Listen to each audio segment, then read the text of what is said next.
নামাজের শুরুতে ইন্নী ওয়াজ্জাহতু ওয়াজহিয়া যে দোয়া পড়া হয়, এটা কি তাকবীরে তাহরিমার আগে পড়ব না তাকবীরে তাহরিমার পরে পড়ব?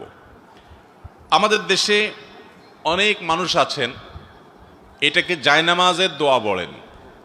আপনাদের এলাকায় আছে যে ইন্নী ওয়াজ্জাহতু ওয়াজহিয়া লিল্লাযী ফাতারাস সামাওয়াতি ওয়াল আরদা হানিফা ওয়া মা আনা মিনাল মুশরিকিন। এই দোয়া জায়নামাজে দাঁড়িয়ে নাকি পড়তে হয়। মূলত জায়নামাজে দাঁড়িয়ে এই দোয়া পড়তে হয় এরকম কথা হাদিসে বর্ণিত হয় নাই।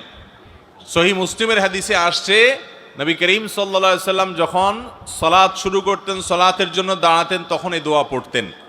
তো এর অর্থ কি? এর মানে কি সালাত শুরুর আগে না পরে? তো এই সম্পর্কে বিভিন্ন বর্ণনায় যে শব্দ এসেছে তা হলো নবী সাল্লাল্লাহু আলাইহি সাল্লাম আল্লাহু আকবার বলার পর, অর্থাৎ তাকবীরে তাহরিমা দেওয়ার পর এটা পড়তেন। তার মানে সুবহানাকাল্লাহুম্মা ওয়া বিহামদিকা আমরা যে সানা পড়ি তাকবীরে তাহরিমার পরে দোয়ায়ে ইস্তিফতাহ বা সালাত শুরুর দোয়া যেটাকে বলা হয়, ওই দোয়ার জায়গা নবী করিম সাল্লাল্লাহু আলাইহি সাল্লাম অনেক সময় কোন সময় এই ইন্নী ওয়াজ্জাহতু এই দোয়াটা পাঠ করতেন। অতএব এটি সালাত শুরুর আগে জায়নামাজে দাঁড়িয়ে পড়তেন এমন কোনো কথা সঠিক নয়।